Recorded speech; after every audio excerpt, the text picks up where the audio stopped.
Salam alaikum, c'est Moustapha Nam, international sénégalais. J'ai 25 ans, je suis joué pour FC. Je vais Paris FC normalement, saison prochaine. Je suis invité à Liberté 4, c'est ma fille qui m'a fait l'EP. Je suis en vacances, mais je me maintiens. Je suis top sur mon programme d'entraînement. La reprise est de métti.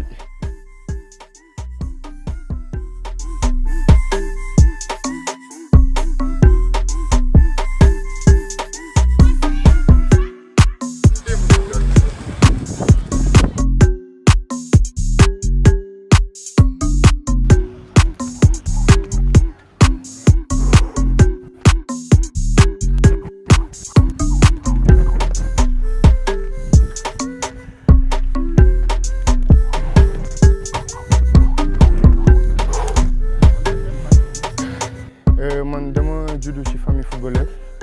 Mon papa Salou Nam la tudd da doon football. Da doon joué Djel Diop, joué à AS Police aussi. Après sama famille yaay aussi.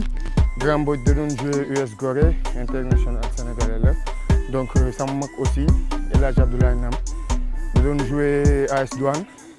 Joué professionnel en France, Portugal aussi. Donc dama judd rek fekk famille bi mel noonu quoi. Sans pour autant aussi ñu bàyyi ma def lu ma neex parce que dama doon jàng naa dem naa ba terminal après malheureusement ci même année boobu noonu laa voyagé dem Belgique après dama fa yàgg nag def naa fa 9-10 mois bi ma ñibbisee après mën naa ne si la jël football bi def ko option donc comme nii dama jógee Europe sama club ñëw vacances mais vacances bi ça veut pas dire damay ñëw toog di xoole rek wala di def lu ma neex. Dama am sama programme bu may suivre moom laa nekk di def nii te man je préfère def ko fi nga xamante ni fii laa xam fii laa yeewoo fii laa màggee ak samay am di jàmm. Ok donc ñu continuer liggéey bi parce que programme bi jeexagul dafa saf dafa métti trop.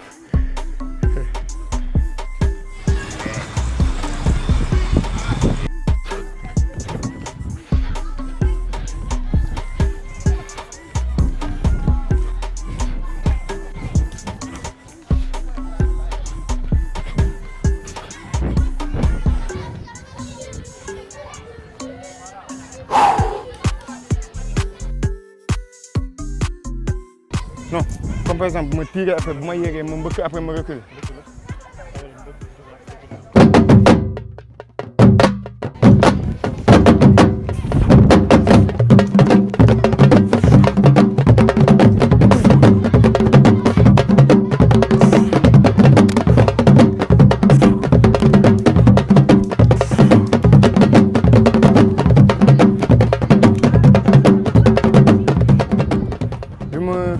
Judo ba commencé xàmmee rek ba commencé mën def dara fii laa doon ñëw à chaque fois Jardin Liberté 4 dama doon yeewu rek ñëw bu fekkee week-end la bu fekkee jour de semaine su ma jàngi jee ba wàcc rek fii laa njëkk ñëw donc man lii laa xam quoi. Après dama joué fii ci école foot bi mu fi joué ba sama période école foot jeex après si la joué si navétane bi cadet ma joué cadet. Je suis senior donc man lépp fii laa ko defee Liberté 4 donc man aw ma seen fay boo gis à chaque fois bu ma ñëwee vacances ñëw di li may liggéey ma koy liggéey fii dama fi sentir sama bopp su may joué même su ma nekkee Europe di joué fii nii lu ne la ñuy def dañuy seetaan match yi dañ may woo avant après les matchs di ma encourage di ma féliciter su ma deful lu baax aussi noonu lañ may woowee duñ ma critiquer sax mais dinañ ma wax lii baax na lii baaxul donc ma leen di si remercier bu baax. Après bi ma paree loolu ci laa dem Dakar Sacré-Cœur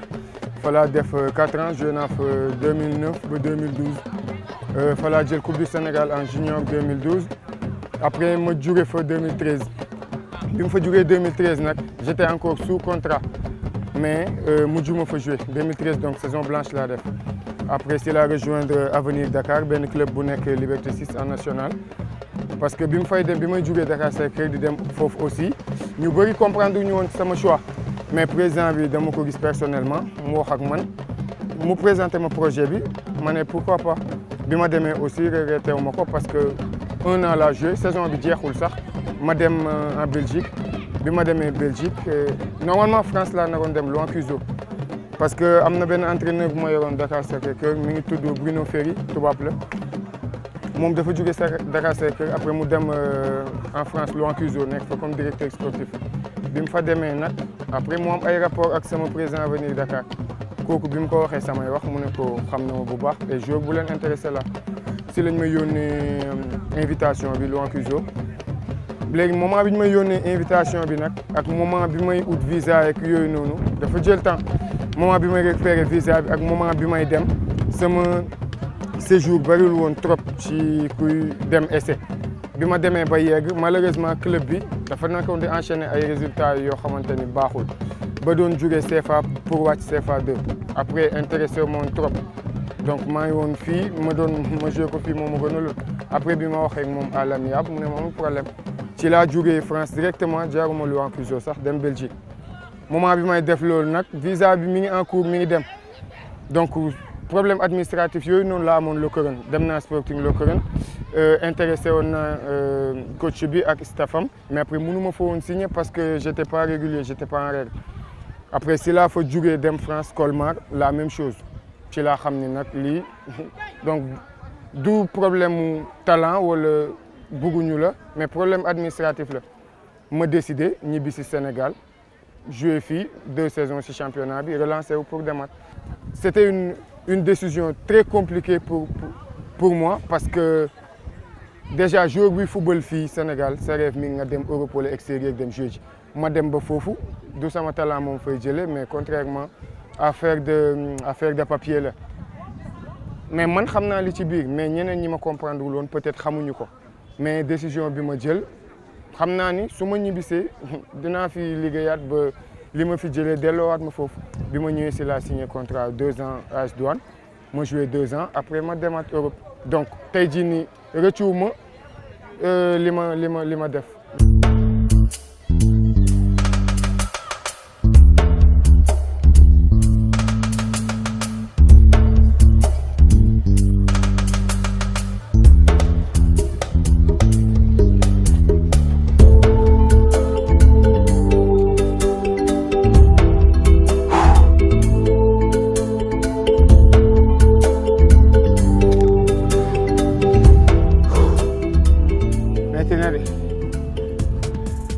bi ma commencé football ba léegi góol rek laa deful parce que bi ma gënee nekk xale bay commencé jouer attaquant laa doon jouer attaquant li may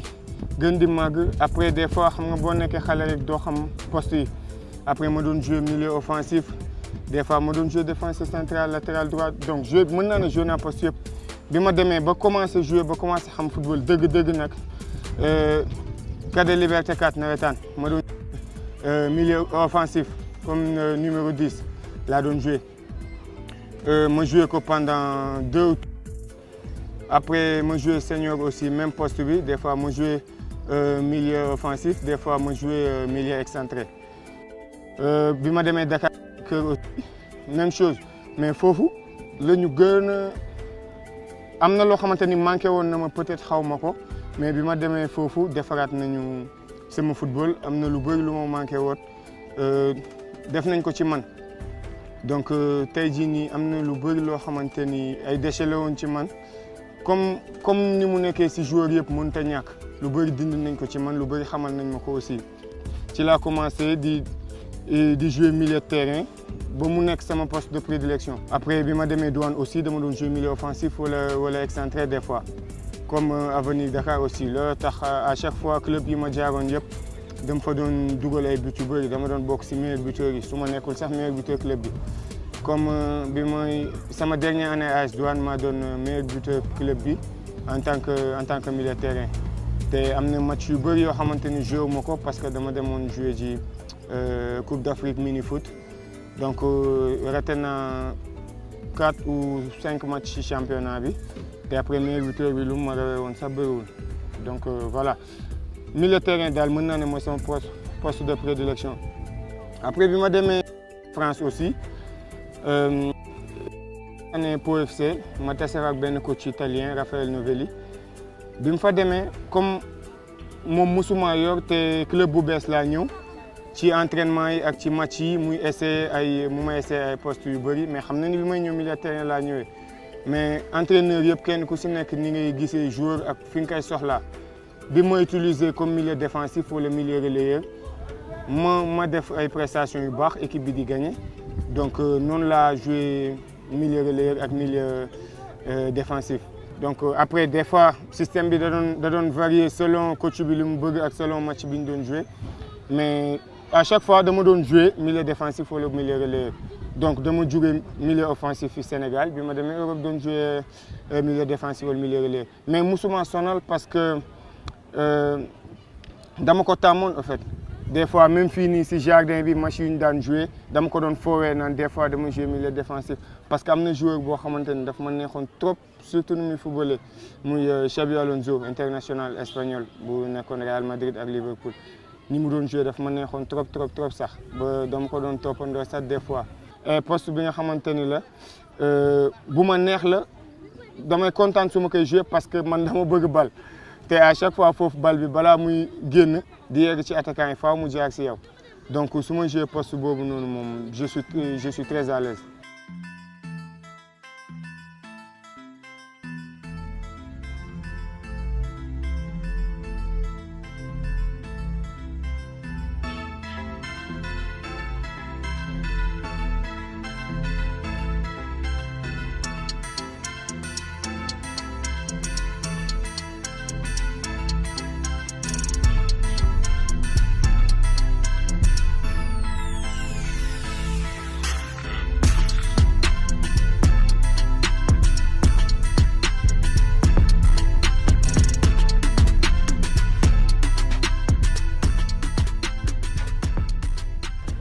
waaw man ak Moustapha lu ñu xamante sunu ñaari papa yi ñoo doon ànd après muy dem sunu mag yi magam moo nekkoon sama idole ma koy teel saagam muy mooy yóbbu fu ne Moustapha màgg fekk ma si biir kër gi moom it macha allah mu nekk rakk boo xamante ni daf ma déggal lool ba tax na maax moom duñu am si lu ñu réeroo lépp lu muy def lu mu doon lumu suba ba ngoon xam naa ko ba si vie privée lépp la may wax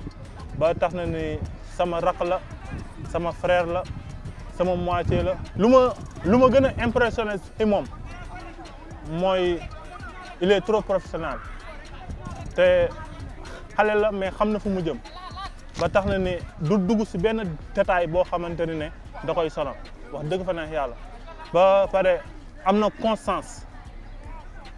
si milieu bu mu ne. te loolu c'est à encourager pour un jeune sama objectif ak moom waxoon naa ko année 2021 waratul woon jouer national ba ñaan yi ñu doon ñaan yàlla antul na ko donte dafa nekkoon ci benn équipe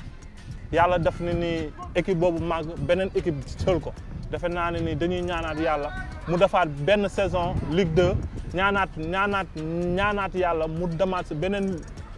championnat bu gën a huppé que championnat France te incha allahu rabbi mu ngi si yoon bi te si kàttan yàlla dina fa àgg incha allah. physiquement il est prêt physiquement c'est un bosseur ba tax na lépp lu muy bëgg si terrain da koy def tey bu demoon championnat Angleterre wala Allemagne. te si kàttanu yàlla dinañ fa egg mu gis beneen jour parce que am na volonté boobu am na capacité de jeu boobu am na volonté jeu box bi te defe naa ni instant bi nii dans le football moderne loolu daf ko laaj physiquement foog nga pare athlétiquement foog nga pare te actuellement voilà loolu yow dañuy gën a laaj si jour te mu ngi si franchement te actuellement di ko ñaanal yàlla lafal ko cat. waaw sama saison bu ren bi moom mën naa ne moo dàq ci sama saison yi bi ma commencé jouer ba léegi parce que samay objectif atteindre naa ko personnellement collectivement aussi objectif yi suñu club amoon atteindre nañ ko bu ma nee personnellement mooy yàgg naa def ay saison yu baax macha allah mais je courais après une sélection bi nga xamante ni ça fait plus de 5 ans aw ma ko woon donc ren ci samay performance moo tax ñu sélectionné moom ma joué équipe nationale à prime ba ñu gagné tournoi UFOA bi donc mu doon loo xamante ni lu rëy la ci man parce que bépp joueur buy football rêvé nga joué équipe nationale. Après collectivement def nañ saison bu baax ak sama club objectif bi monté la woon atteindre nañ ko même su fekkee yeggaliwuñu ko sur le terrain mais fi mu tolloon ñun ñoo nekkoon premier ci championnat bi après pour man mérité nañ ko parce que 3/4 championnat bi yëpp ñu ngi ci premier ak deuxième place bi donc fi ñu ko arrêté après bi ñu jëlee décision gelé championnat bi ci lañ yéeg en deuxième division donc objectif la boo xamante ni club bi amoon na ko atteindre nañ ko. waa ren championnat bi moom maa ngi dugal 4 buts coupe bi ma dugal 2 buts muy 6 buts toutes compétitions confondues ak 3 passes décisives. Après comme ni nga ko waxee am na benn match ñaari match yi nga xamante ni ay match yu exceptionnel la ci saison bi joué nañ contre Bordeaux ñëpp xam nañ ni Bordeaux équipe bu première division la équipe bi nga xamante ni moo ëpp moyen Pau moo ëpp budget Pau ñëpp xam nañ ko kenn waxatu ko mais après club la boo xamante ni mën naa ne derby la ak Pau parce que ñoo bokk benn région donc match boobu noonu dafa doon loo xamante ni dafa yëkkati football palois bi parce que Pau sport bi numéro 1 rugby la numéro 2 basket bi la donc football bi 3e position la ñëwee mais ren ak exploit ñu def ci Coupe de France bi gagné Bordeaux devant nos supporters devant 15 000 ou 17 000 personnes ñu gagné leen foofu ba pare yéegal équipe bi doon na loo xamante ni tey jii yëkkati na football yóbbu na football palois bi benn place boo xamante ni mosu fa yegg ñu on a rendu fier à toute une ville jëlee nañ équipe bi ci benn niveau yóbbu ko ci beneen niveau li nga xamante ni ça fait plus de 25 ans ñi ngi ko doon xaar donc mën nañ ne ñun marqué nañ suñu empreinte ci football palois bi. fekk na nga xam léegi jàmm fekk na ma doon entraîné ça va. man même su fekkee ñëpp newuñu fi ñii nii laa doon àndal bi ma nekkee xale ba léegi donc saa yu ma ñëwee ñoom laay nekkal ñooy nekk tout le temps 24 heures sur 24 donc même su ma nekkee fële tamit dañuy déggante. donc am na ñeneen ñu nga xamante ni nekkuñu fi peut-être am na leneen lu ñuy def mais ñoom laay àndal bi ma nekkee xale ba léegi ñu ñoo nekk di ànd quoi. Moustapha moom. wax si moom day bëri trop te buñ ko fi naree def moom xam naa duñ fi jógee peut-être que di ko encourager rek xam nga di ko ne c'est pas facile mais na xam lu ko fa yóbbu l'essentiel man message boobu laa koy yóbbu quoi na xam lu ko fa yóbbu te bu mu décourager day métti trop mais fu mu jógee moo gën a métti fu mu jëm mun na tooñ trop waaw loolu moom mun na ko trop non yéen la moo tax. loolu yéen la moo tax ku baax la tamit ku baax la xam nga am na yëg-yëg si nit boo toogee déggu la sax dina la message ne la booy foo ne si loo ne si dina xam dina xool daal si looy yëngu borom ataay mooy man si jikkoom laay wax quoi parce que nit ku baax la waaw vraiment dafa sérieux nag trop football bi moom daf ko mus a fonk te entraînement yi daf ko mus a respecté chaque jour daanul tëbal benn jour chaque jour moom dafa doon entraîné bu baax des fois dama doon jóge jëppal ñu tase dem entraînement et tout mais dafa doon sérieux ci entraînement yi trop mais na gën a jàpp rek loolu laa koy wax yàlla baax na dina gën a baax incha allah. saa yu yeewoo ñun lay njëkk xool suñu nekk te lu mu ñu dugal dañu siy dugal kon man lu ma koy ñaax dama koy wax fu mu teg tànkam bu mu ko wàcc parce que mi ngi si bonne voie bi di ko ñaanal rek yàlla may ko gudd fan ak wér-gu-yaram boo lu mu bëgg si àddunam yàlla defaral ko. kii nag toog man maa doon entraîneur kadem parce que fii Sénégal dafa am benn lenn li nga xamante ni dañ ko wax comme quoi que joueur championnat Sénégal première division bi boo joué 5 matchs amatoo droit joué nawetaan léegi man nag bi ma joué douane def plus de 5 matchs amatuma woon droit jouer nawetaan ma nekk ci quartier bi ñu suggéré ma poste entraîneur cadet yi mu doonoon lu métti nag mais après dama xam ni su ma ko nanguwul après ñoom du ñu am entraîneur dina métti si ñoom te samay rakk lañ tolloon naa fi nga xamante ni tolloon nañ fa ma ne pourquoi pas jàppale leen te aussi si koñ bi la dëkk nekk xale bu yaru sama yaay ak yaayam xamante donc loo xamante ni démb la woon balaa tey di ñëw mu dogal yàlla dogal ma doon entraîneur am mu nekk xale bu yaru am ambition am tamit qualité parce que su dul woon loolu aussi du ma ko wax te gëm na lu muy def bëgg na ko aussi donc voilà xale bi nga xamante ni la am na avenir trop bu neexee yàlla moom xam naa li mu bëgg incha allah dina ko am. waaw Moustapha moom sama grand la quoi dafa yàgg presque yàgg na quoi presque moom parce que moom saa yu joué fu mu munti nekk lu mu dee mayoom dañ koy sol fii la commencé di joué ay championnat Sénégal muy nekk douane mayoom dañ ko doon sol mu nekk Po FC tey jii ñuy sol mayoom te fu mu munti nekk gëm naa ni lu mu am rek dina bokk ak ñun quoi yàgg na te pare lu mu am daf ñuy defaral waaw man moom loolu laa ko mën a waxal quoi tamit ñoo bokk même ambition te moom dafa bëgg football man tam ma nekk booy bëgg football xam nga rek mu bëgg topp si ay traces am quoi waaw Liberté bi yëpp nag ñu ngi wax ku nekk di wax man moom ma ko jàppee comme sama grand rek xam nga rek si quartier bi jàppee ko comme genre idole rek bëgg doon ni moom wala sax su ma ko mënee raw.